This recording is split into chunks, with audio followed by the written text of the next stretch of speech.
السلام عليكم، عاملين ايه؟ وحشتوني جدا جدا، يا رب تكونوا بخير صحه وسعاده. النهارده بقى معايا طبق بطاطس باللحمه المفرومه، ومعايا بقى طبق مليان سلطه، يعني معايا بقى حاجات مليانه خيرات الله بقى.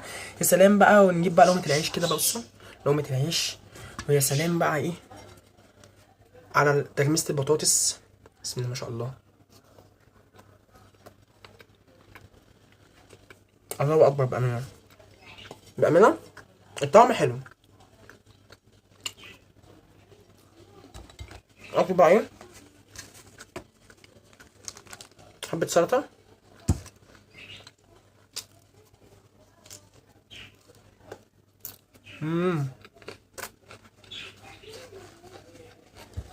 بس اللي عجبني اكتر البطاطس باللحمه المفرومه،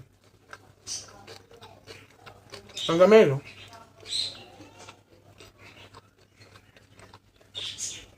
الله، طعمها جميل قوي.